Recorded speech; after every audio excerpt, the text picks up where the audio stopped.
DNA Neanderthal σε θέσεις θεμελιώδεις για το ανοσοποιητικό μας σύστημα. Και αυτό που με τράβηξε πρώτα σε αυτό ήταν το σπήλαιο Ντενίσοβα στη Σιβηρία. Νομίζω ότι όλοι έχουν ακούσει για τους Neanderthal. Και σήμερα νομίζω ότι όλοι έχουν ακούσει και για τους Ντενίσοβα. Για περισσότερα από 150 χρόνια, τα διάσπαρτα οστά των Neanderthal έχουν πυροδοτήσει συζητήσεις. Κάποτε θεωρούνταν Βρετανοί άνθρωποι των σπηλαίων και αργότερα επαναπροσδιορίστηκαν ως τραγικοί επιζώντες της εποχής των παγετώνων. Αλλά το ερώτημα δεν έφυγε ποτέ. Από πού προήλθαν πραγματικά? Για χρόνια, η ιστορία και η πραγματική ιστορία προέλευσής τους παρέμειναν ατελείς και κρυμμένες. Τώρα με τη δύναμη του αρχαίου DNA, οι επιστήμονες ξεκλειδώνουν επιτέλους μυστικά που είναι θαμμένα στα κύτταρά τους. Αυτό που προκύπτει δεν είναι η ιστορία που περιμέναμε. Είναι πιο παράξενη, παλαιότερη και πολύ πιο ανησυχητική από τι φανταζόμασταν ποτέ. Η πρώτη ανακάλυψη. Η ιστορία των Neanderthal ξεκίνησε ήσυχα το 1829, όταν ο Βέλγος επιστήμονας Philip Charles Schmurling ανέσκαψε σπηλιές κοντά στο Angus στο Βέλγιο. Ανάμεσα στα οστά που ανακάλυψε ήταν το κρανίο ενός παιδιού με χαρακτηριστικά που δεν τέριαζαν στους σύγχρονους ανθρώπους. Το σχήμα του ήταν ασυνήθιστο, με χαμηλό μέτωπο και πυκνά φρύδια. Αλλά στις αρχές του 19ου αιώνα η ιδέα ότι θα μπορούσαν να υπήρχαν και άλλοι τύποι ανθρώπων ήταν αδιανόητη. Μέσα στις σπηλιές ομάδες αρχαιολόγων αναζητούν απομεινάρια του παρελθόντος του Neanderthal. Οι περισσότεροι επιστήμονες υπέθεσαν ότι επρόκειτον απλώς για ένα παράξενο ή άρρωστο παιδί. Η ανακάλυψη του Schmurling καταγράφηκε και παραμερίστηκε με την πραγματική της σημασία να αγνοείται για δεκαετίες. Η σημαντική ανακάλυψη ήρθε το 1856, όταν εργάτες που έσκαβαν ασβεστόλιθο στην κοιλάδα Νεάντερ της Γερμανίας έβγαλαν παράξενα οστά από μια σπηλιά. Το κρανίο ήταν μακρύ και βαρύ με κεκλειμένο μέτωπο και τεράστιες ράχες στα φρύδια. Τα οστά των άκρων ήταν παχιά και δυνατά. Όταν οι επιστήμονες τα εξέτασαν, δεν μπόρεσαν να συμφωνήσουν για το τι ήταν. Κάποιοι δήλωσαν ότι ανήκαν σε έναν άνθρωπο που είχε υποστεί παράλυση από ραχίτιδα ή αρθρίτιδα.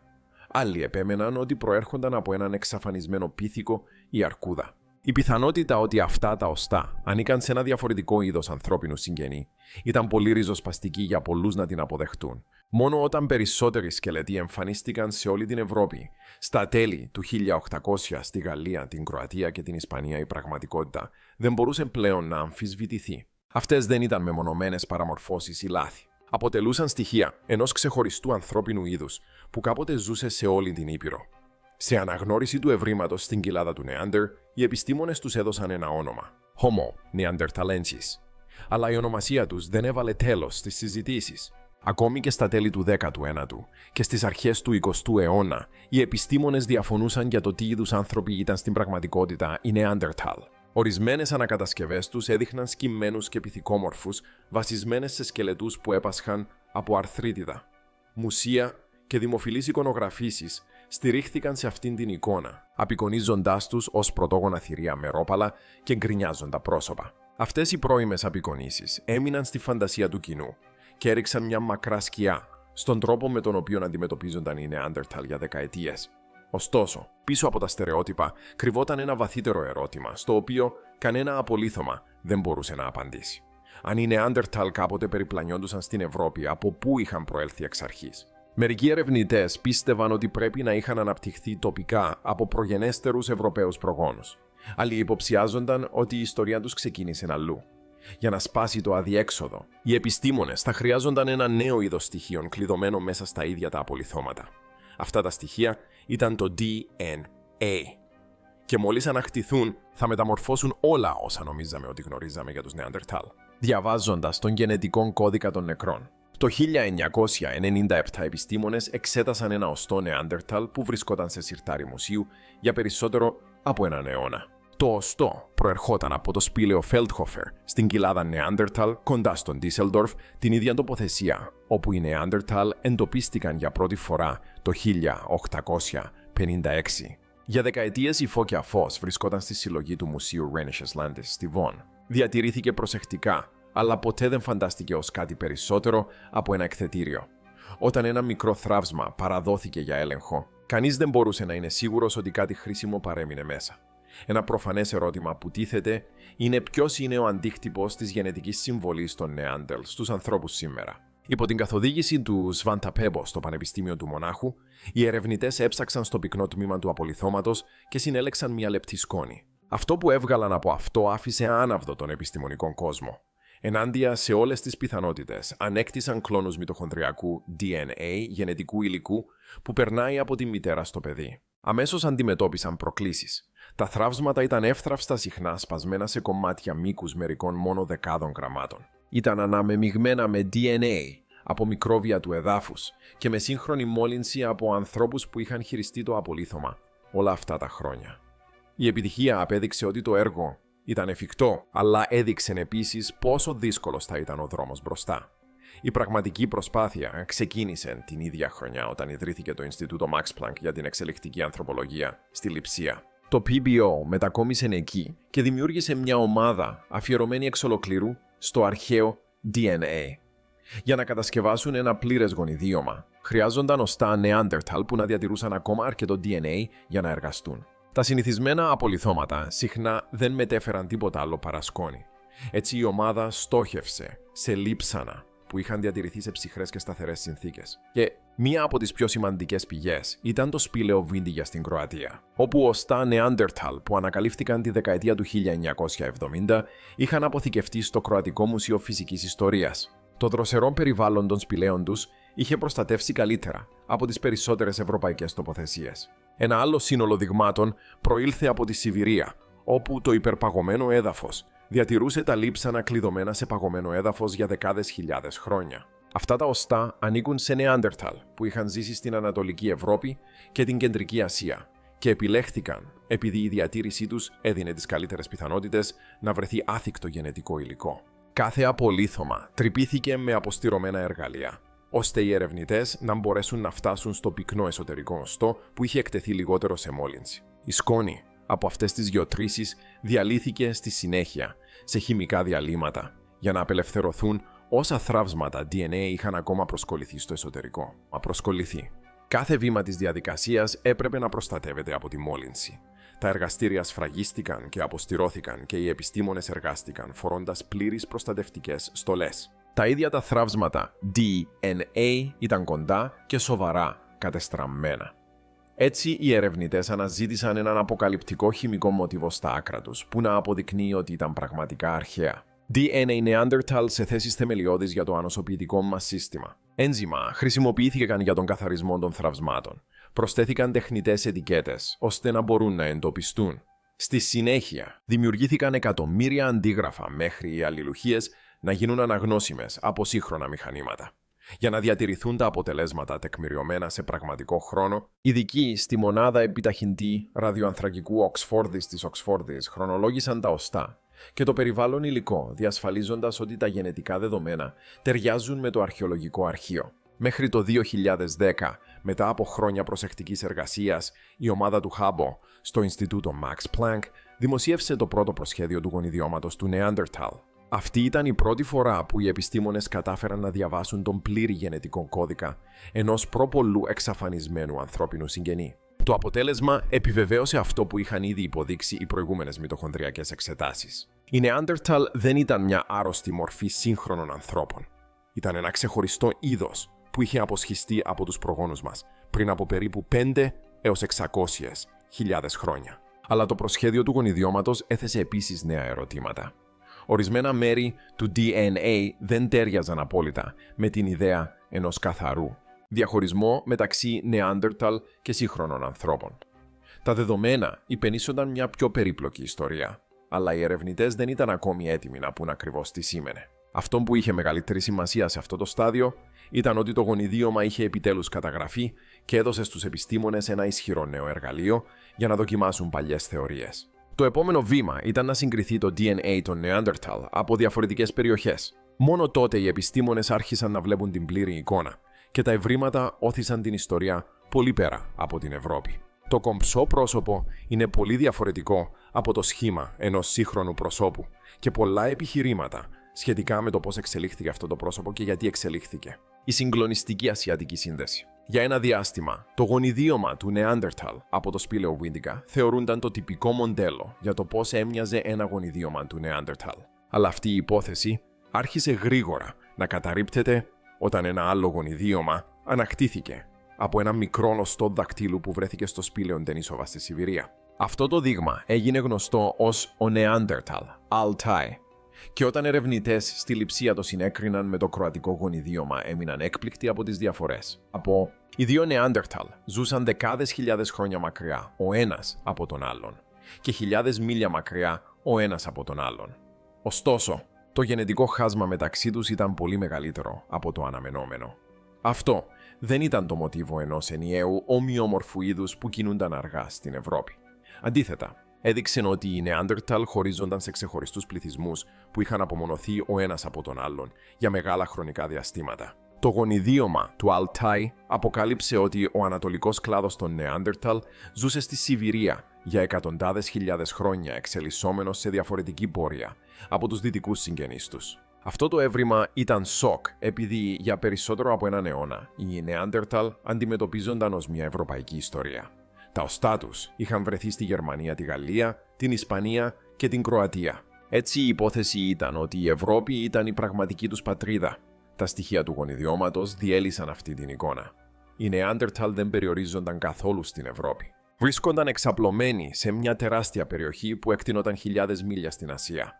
Το γονιδίωμα των Altai έκρυβε και άλλες εκπλήξεις. Το DNA του έδειξε σημάδια βαθιών γενετικών διαιρέσεων, που υποδήλωναν αρχαίες επαφές με άλλους πληθυσμούς ανθρωποειδών στην Ασία. Ενώ οι ακριβείς λεπτομέρειες δεν ήταν ακόμη σαφείς, τα στοιχεία απέδειξαν ότι η ιστορία των Νεάντερταλ δεν μπορούσε να εξηγηθεί μόνο από τα ευρωπαϊκά απολιθώματα.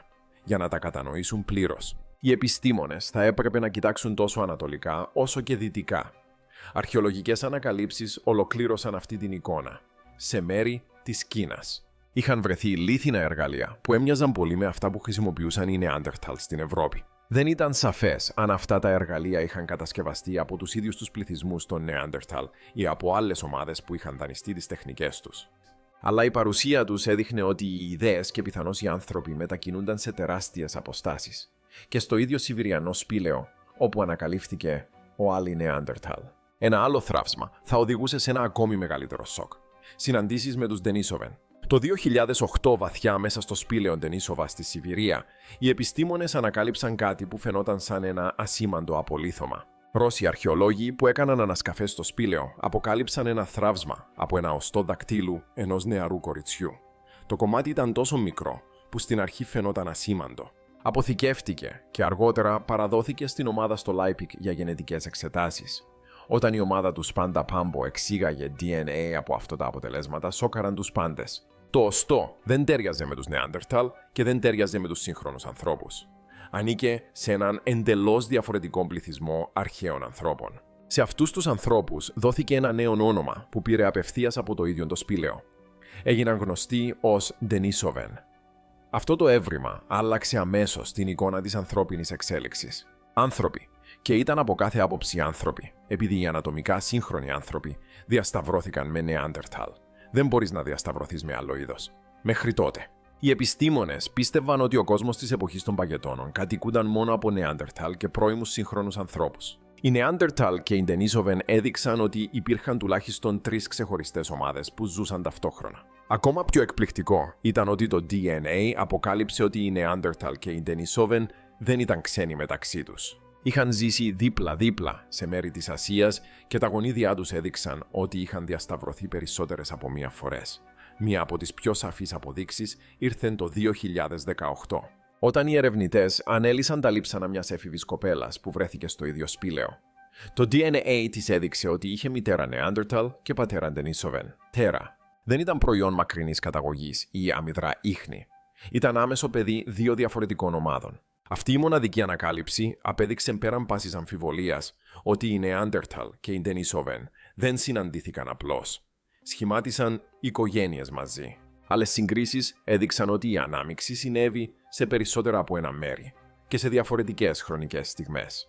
Ορισμένοι πληθυσμοί Νεάντερταλ έφεραν DNA Ντενίσοβεν, πράγμα που σήμαινε ότι αυτές οι συναντήσεις δεν ήταν σπάνια γεγονότα. Οι ίδιοι οι Ντενίσοβεν αποδείχθηκαν πιο διαδεδομένοι από ό,τι αρχικά φανταζόταν. Το DNA τους άφησε ίχνη σε όλη την Ασία και ακόμη και πέρα από αυτήν. Οι σύγχρονοι άνθρωποι στο Θιβέτ, την Παππούα Νέα Γουινέα και την Αυστραλία εξακολουθούν να φέρουν γονίδια Ντενίσοβεν μέχρι σήμερα. Στο Θιβέτ, μια γενετική παραλλαγή των Ντενίσοβαν βοηθά τους ανθρώπους να ζουν σε μεγάλον υψόμετρο, βελτιώνοντας τον τρόπο με τον οποίο το σώμα τους χρησιμοποιεί το οξυγόνο. Αυτό σήμαινε ότι οι Ντενίσοβαν όχι μόνο είχαν ζήσει στην Ασία, αλλά είχαν μεταδώσει χαρακτηριστικά που συνεχίζουν να διαμορφώνουν την ανθρώπινη βιολογία στο παρόν. Η ανακάλυψη των Ντενίσοβαν κατέστρεψε την παλιά απλή εικόνα της ανθρώπινης ιστορίας. Η εξέλιξη δεν ήταν πλέον μια ευθεία γραμμή από τους αρχαϊκούς προγόνους μέχρι εμάς. Ήταν ένα πλεγμένο πλέγμα πληθυσμών που χωρίζονταν, επανενώνονταν και επηρεάζαν ο ένας τον άλλον ξανά και ξανά. Αν οι Νεάντερταλ είχαν τόσο βαθιούς δεσμούς με τα ξαδέρφια τους στην Ασία και παρέμεναν διακριτοί το ζήτημα της δικής τους καταγωγής, δεν μπορούσε πλέον να αγνοηθεί. Από πού είχαν πραγματικά προέλθει και γιατί το DNA αρνήθηκε να υποδείξει μια ενιαία πατρίδα? Η απάντηση είναι ακόμη πιο ανησυχητική από την ανακάλυψη των ίδιων των Ντένισοβεν. Η πραγματική προέλευση αποκαλύφθηκε. Το προσχέδιο του γονιδιώματος του Νεάντερταλ που δημοσιεύτηκε το 2010 και το υψηλής ποιότητας γονιδίωμα των Αλάιπου ολοκληρώθηκε το 2014.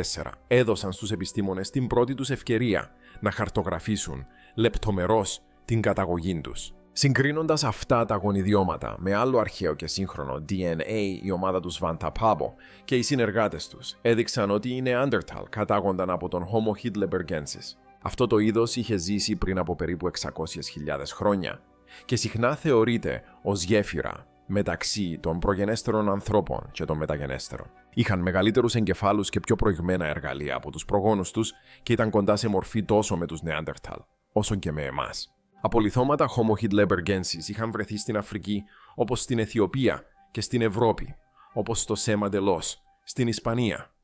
Επιπλέον, σχεδόν όλες αυτές οι γενετικές παραλλαγές που βλέπουμε εκτός Αφρικής έχουν στενά συγγενικές αλληλουχίες, DNA, με αυτές που βρίσκεται μέσα στην Αφρική. Επειδή αυτά τα απολιθώματα ήταν διασκορπισμένα σε όλες τις υπήρους, το μήνυμα ήταν σαφές. Οι Νεάντερταλ δεν προήλθαν από έναν τόπο γέννησης.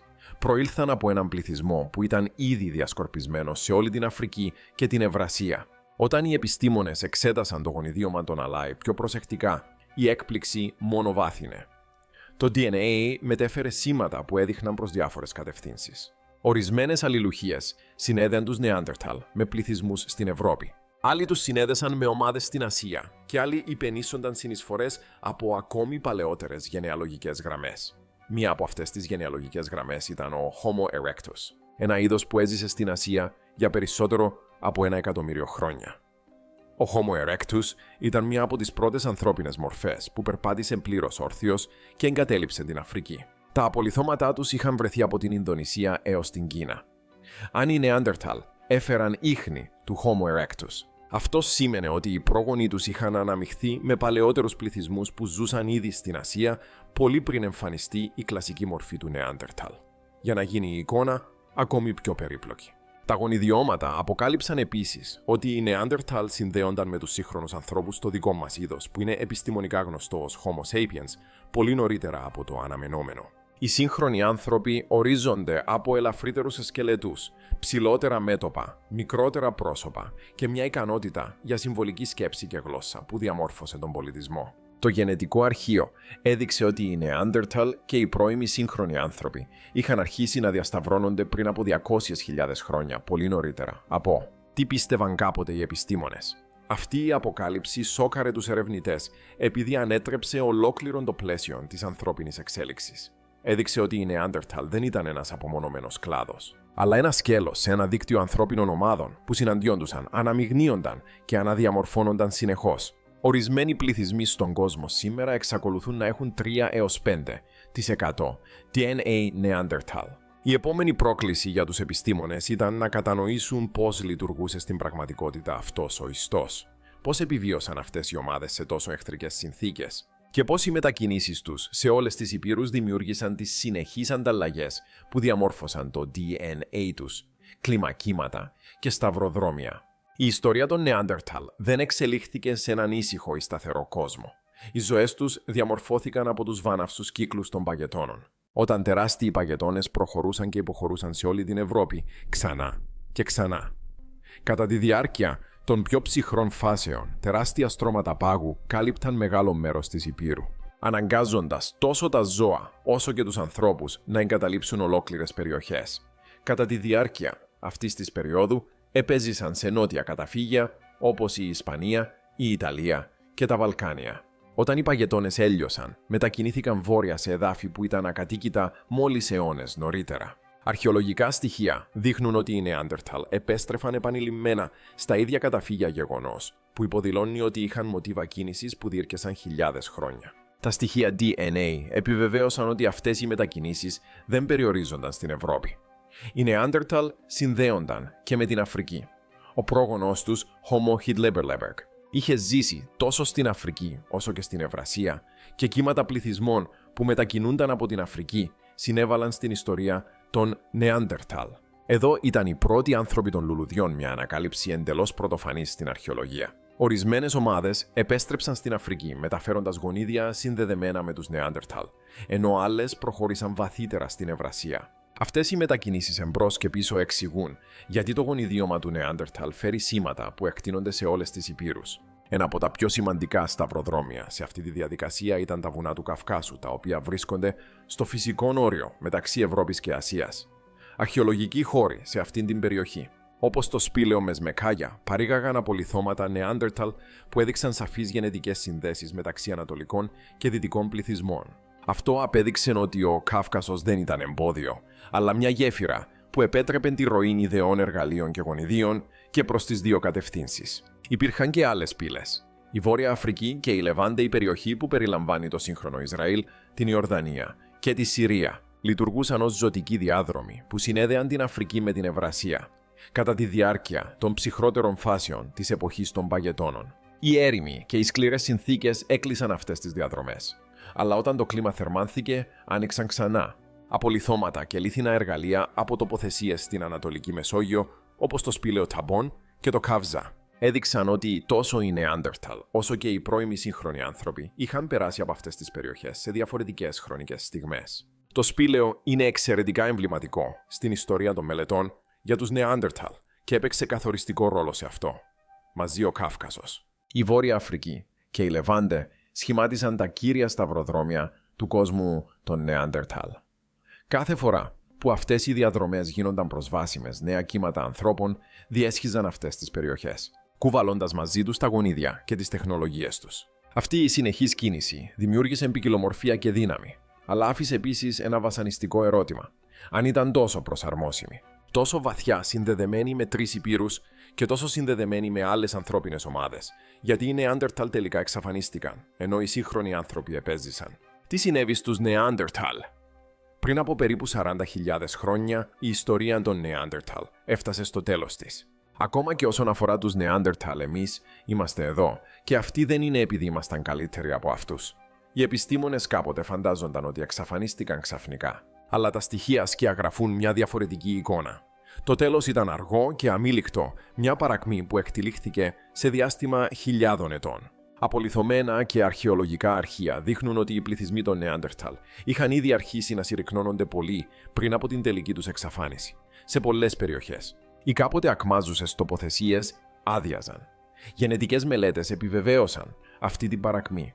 Όταν οι ερευνητές ανέλυσαν το DNA των Νεάντερταλ, είδαν σαφείς σημάδια μειωμένης ποικιλομορφίας. Τα γονιδιώματά τους έφεραν δείκτες ενδογαμίας, που σημαίνει ότι οι ομάδες ήταν τόσο μικρές και απομονωμένες που στενοί συγγενείς συχνά αναγκάζονταν να ζευγαρώσουν. Ορισμένες εκτιμήσεις υποδηλώνουν ότι όλοι οι επιζώντες Νεάντερταλ της Ευρώπης και της Δυτικής Ασίας μπορεί να αριθμούσαν μόνο μερικές χιλιάδες άτομα, διάσπαρτα σε τεράστιες περιοχές. Τέτοιοι εύθραυστοι πληθυσμοί δεν μπορούσαν να αντέξουν τη μία κρίση μετά την άλλη. Ταυτόχρονα, οι σύγχρονοι άνθρωποι εξαπλώνοντας την Ευρώπη και τη Δυτική Ασία. Πριν από περίπου 45.000 χρόνια, ο Homo sapiens έφτασε από την Αφρική με μεγαλύτερες ομάδες, ευρύτερα κοινωνικά δίκτυα και πιο ευέλικτες στρατηγικές επιβίωσης. Αρχαιολογικά ευρήματα υποδηλώνουν ότι μετέφεραν ελαφρύτερα πιο αποτελεσματικά εργαλεία, ευρύτερες επιλογές τροφίμων και ισχυρότερα συστήματα συνεργασίας. Οι σύγχρονοι άνθρωποι έχτισαν δεσμούς σε μεγάλες αποστάσεις, ανταλλάσσοντας ιδέες και πόρους μεταξύ ομάδων, σε έναν κόσμο όπου οι πόροι ήταν σπάνιοι και οι χειμώνες σκληροί. Αυτό τους έδινε πλεονέκτημα. Ο ανταγωνισμός ήταν αναπόφευκτος και οι Νεάντερταλ ήταν συχνά αυτοί που παραγωνίζονταν. Οι κλιματικές αλλαγές έκαναν τον αγώνα τους ακόμη πιο δύσκολο. Υπάρχουν λοιπόν στιγμές που είναι ζεστά, ξέρετε, είναι σχεδόν τόσο ζεστά όσο σήμερα και η θάλασσα είναι αρκετά κοντά. Η ύστερη εποχή των παγετώνων ήταν μια εποχή βίαιων αλλαγών. Σε ορισμένους αιώνες η Ευρώπη πάγωσε κάτω από στρώματα πάγου. Και σε άλλους το περιβάλλον θερμάνθηκε ξαφνικά. Οι πηγές τροφής εξαφανίστηκαν, επέστρεψαν και εξαφανίστηκαν ξανά. Για πληθυσμούς που ήταν ήδη μικροί και διάσπαρτοι, αυτά τα σοκ θα μπορούσαν να είναι καταστροφικά σε ορισμένες περιοχές. Οι Νεάντερταλ άντεξαν για αιώνες δίπλα στους σύγχρονους ανθρώπους, όπως αποκαλύπτουν αρχαιολογικές τοποθεσίες στη Γαλλία και την Ισπανία, αλλά τελικά το ιστορικό τους έληξε.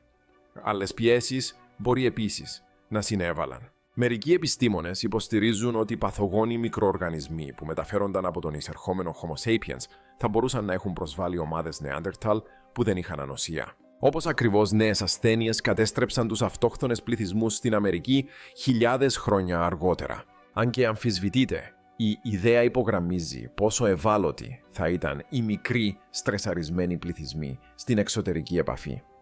Όταν πέθανε ο τελευταίος Νεάντερταλ, ο πολιτισμός, οι φωνές και οι ζωές του εξαφανίστηκαν για πάντα. Το ίδιο το κρανίο ήταν πολύ βαριά συνθλιμμένο.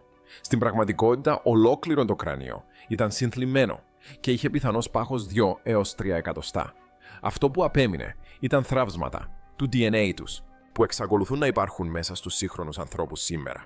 Οι ίδιοι οι Νεάντερταλ είχαν εξαφανιστεί, αλλά η ιστορία τους δεν τελείωσε εκεί. Ξεκίνησε μια διαφορετική διαμάχη για το πώς θα τους θυμόντουσαν. Επιστήμονες, καλλιτέχνες και η pop κουλτούρα δημιούργησαν μια εικόνα για τους Νεάντερταλ που διαμόρφωσε τον τρόπο που οι γενιές τους αντιλαμβάνονταν. Ωστόσο, αυτή η εικόνα ήταν συχνά ένας μύθος. Ένας μύθος που τους παρουσίαζε ως κατώτερους από αυτό που πραγματικά ήταν. Μύθοι, παραπλανήσεις και η αλήθεια. Για μεγάλο μέρος του 20ου αιώνα, οι Νεάντερταλ είχαν μια φήμη που ήταν περισσότερο μύθος παρά πραγματικότητα. Σε σχολικά βιβλία, μουσιακά εκθέματα και στην pop κουλτούρα παρουσιάζονταν ως σκυμμένοι, αργοί και μισοί ως ζώα. Μία από τις μεγαλύτερες πηγές αυτού του μύθου ήταν ένας μόνος σκελετός που ανασκάφηκε στο La Chapelle aux Sans στη Γαλλία το 1908. Τα οστά ανήκαν σε έναν ηλικιωμένο άνδρα Νεάντερταλ που υπέφερε από σοβαρή αρθρίτιδα. Είχα τα κομμάτια και μπορούσα να ξεκινήσω να κάνω την αποκατάσταση, η οποία είναι ένα μεγάλο puzzle. Η σπονδυλική του στήλη ήταν καμπύλη και οι αρθρώσεις του είχαν υποστεί ζημιά. Όταν ο Γάλλος παλαιοντολόγος Μαρσέλ Εμπούλ μελέτησε τον σκελετό, υπέθεσε ότι αυτά τα χαρακτηριστικά ήταν τυπικά ολόκληρου του είδους. Το 1911 δημοσίευσε τα ευρήματά του, τα οποία έδειχναν τους Νεάντερταλ ως καμπουριασμένους, αδέξιους και κτηνώδεις. Οι μελέτες του εξαπλώθηκαν γρήγορα, διαμορφώνοντας τον τρόπο με τον οποίο το κοινό, ακόμη και οι επιστήμονες τους αντιλαμβάνονταν για δεκαετίες. Ο μύθος των σκυφτών ανθρώπων των σπηλαίων διήρκεσε για γενιές, αλλά βασίστηκε σε λάθη και προκαταλήψεις. Στις αρχές του 1900, η επιστήμη επηρεάστηκε σε μεγάλο βαθμό από κοινωνικές και πολιτισμικές προκαταλήψεις. Οι Ευρωπαίοι ερευνητές επικεντρώθηκαν στην κατάταξη των ανθρώπινων ομάδων, σε μια ιεραρχία με τους σύγχρονους Ευρωπαίους να βρίσκονται σταθερά στην κορυφή. Η παρουσίαση των Νεάντερταλ ως εκφυλισμένων και κατώτερων ανθρώπων τέριαζε απόλυτα σε αυτή την κοσμοθεωρία. Επέτρεψε στους επιστήμονες να χαράξουν μια σαφή διαχωριστική γραμμή μεταξύ των προηγμένων σύγχρονων ανθρώπων και των υποτιθέμενα κατώτερων άλλων. Τα μουσιακά εκθέματα και οι δημοφιλείς εικονογραφήσεις δεν αντανακλούσαν απλώς επιστημονικές ιδέες. Ενίσχυαν τα κοινωνικά στερεότυπα σχετικά με την πρόοδο, τη φυλή και την ανωτερότητα. Αυτή η προκατάληψη διευκόλυνε τη διάδοση της ομής εικόνας και δυσκόλευε την ανατροπή της από νέα στοιχεία. Ακόμα και όταν μεταγενέστερες μελέτες έδειξαν ότι οι Νεάντερταλ περπατούσαν όρθιοι και είχαν μεγάλους εγκεφάλους συγκρίσιμους με τους δικούς μας, η παλιά εικόνα παρέμεινε στη δημόσια φαντασία. Χρειάστηκαν δεκαετίες προσεκτικών ανασκαφών νέων ανακατασκευών και τελικά γενετικών ανακαλύψεων για να διορθωθεί η καταγραφή. Η αρχαιολογία αποκάλυψε επίσης μια άλλη πλευρά της ζωής τους, που ερχόταν σε σύγκρουση με το στερεότυπο της κτηνόδους συμπεριφοράς. Οι ανασκαφές έδειξαν ότι οι Νεάντερταλ έθαβαν τους νεκρούς τους, κατασκεύαζαν εργαλεία με ακρίβεια και μπορεί ακόμη και να φρόντιζαν τους αρρώστους και τους τραυματίες. Στο σπήλαιο Σανιντάρ, στο Ιράκ, τα λείψανα ενός τραυματισμένου άνδρα που είχε ζήσει για χρόνια, παρά τις σοβαρές αναπηρίες, υποδηλώνουν ότι οι ομάδες των Νεάντερταλ φρόντιζαν τους δικούς τους. Αυτές οι ανακαλύψεις ανάγκασαν τους επιστήμονες να ξανασκεφτούν τι είδους άνθρωποι ήταν στην πραγματικότητα οι Νεάντερταλ. Βήμα-βήμα, Τα λάθη εξαλείφθηκαν. Οι Νεάντερταλ αποκαλύφθηκαν ως δυνατοί και ικανοί άνθρωποι που προσαρμόστηκαν σε μερικά από τα πιο σκληρά κλίματα της γης. Η διόρθωση του μύθου είναι κάτι περισσότερο από θέμα επιστημονικής ακρίβειας. Σημαίνει την αντιμετώπιση των προκαταλήψεων του παρελθόντος και την αποκατάσταση της αξιοπρέπειας ενός ανθρώπινου είδους που είχε παρεξηγηθεί για περισσότερο από έναν αιώνα. Τι πιστεύετε για τους Νεάντερταλ? Σχολιάστε παρακάτω.